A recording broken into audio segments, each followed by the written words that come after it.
অন্যায়ভাবে without notice যে গরিব লোকগুলো বিশেষ করে একটা নির্দিষ্ট জনগোষ্ঠীর উপরে আক্রমণ আনা হচ্ছে। আমরা ভারতীয় জনতা পার্টি তাদের সঙ্গে থাকব।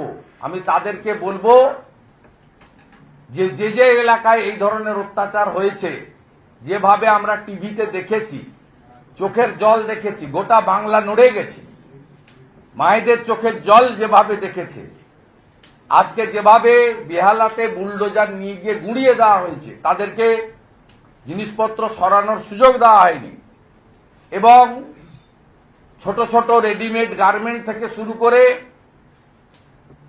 সামান্য স্টেশনারি গুডস বা অন্যান্য যা সামান্য জিনিস, প্লাস্টিক বলুন, সিলভার বলুন, যেগুলো বিক্রি হচ্ছে, যেভাবে লালবাজারের পুলিশরা পুলিশের প্রিজন ভ্যানে যেভাবে অন্যায়ভাবে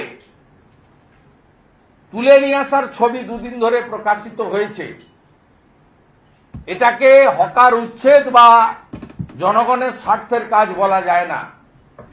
এটাকে মানবতা বিরোধী লোকসভা নির্বাচনে পশ্চিমবঙ্গে 29টা আসন পাওয়ার দম্ভের বহিঃপ্রকাশ, এবং পুরসভা কর্পোরেশন এলাকায় হারের যে তীব্র জ্বালা যন্ত্রণা, যে জ্বালা যন্ত্রণা 2021 সাল থেকে নন্দীগ্রাম থেকে উনি বয়ে নিয়ে যাচ্ছেন, সেই জ্বালা যন্ত্রণার বহিঃপ্রকাশ বলে আমি মনে করি।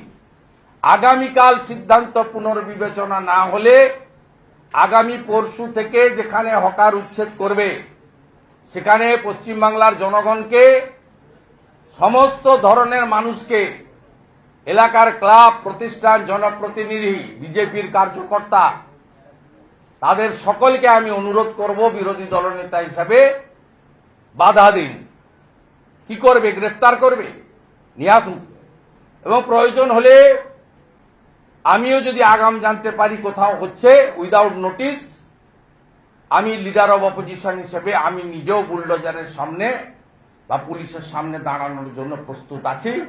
আমার কলিগ এমএলএদেরকেও একইভাবে আমি আহ্বান করব।